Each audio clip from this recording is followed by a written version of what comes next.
Hello, everyone. Parashat Chukat plunges us into the heart of paradox, into the depth of a wisdom that challenges our understanding of life and death, purity and impurity. It begins not with a story of triumph, but with a law that defines human comprehension, the law of the Para Aduma, the red heifer. The Torah itself calls it a chok, a divine decree, a testament to a wisdom that transcends our own. Imagine a perfect, unblemished red heifer, an emblem of pure life and vitality. It is taken outside the camp, a place of separation, and there it is reduced to ash. But how, we may ask, can its ashes, born of death, bring about purity? This is the question that echoes through the ages. The very hands that prepare the ashes become impure, while the one sprinkled with them is purified. Our sages, the Chachamim, teaches us a profound lesson here. Sometimes the path to purity, to life, leads directly through the acknowledgement of death and loss. This chok, it's not an isolated mystery. It is the key that unlocks the trials that follow. The Zohar, our book of mystical splendor, teaches that the red heifer hints at the secret of Binah, the divine understanding. It represents the spiritual process of descending into the depths of gvura, of judgment and severity, to extract the hidden sparks of holiness. The impurity contracted by the Kohen is the spiritual cost of engaging with this profound transformative process.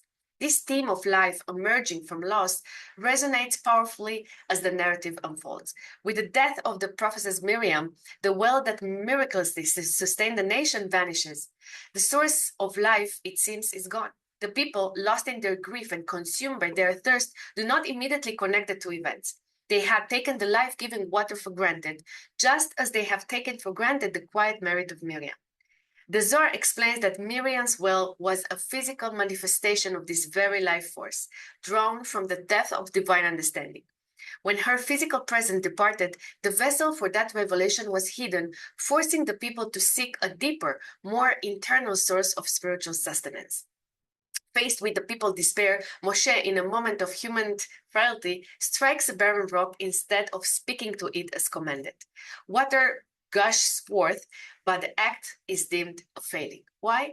The Chachamim explain that the generation that left Egypt was accustomed to miracles of overpowered. But this new generation, the one that had to go to enter the land of Israel, needed to learn a different lesson. It was a lesson of partnership, of finding the divine not through shattering force, but through the refined power of word and will.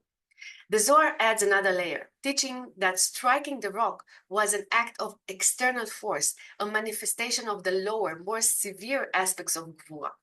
To speak to it would have been to draw forth life through the power of holy speech, a higher, more refined connection to the divine will. It was a missed opportunity to reveal a deeper dimension of God's presence in the world. Parashat Chukat, therefore, is not a collection of disparate tragedies, but a profound, unified teaching. The red heifer, the loss of the well, and the striking of the rock all point to a single deep truth. True life, true purity, and the most authentic connection to the divine are not found by avoiding the darkness, but by courageously walking through it. It is in the acceptance of that which we cannot understand, the chok, that we find the deepest wellspring of faith. And it is from the very ashes of our losses that the waters of new life can and will emerge. Shabbat Shalom.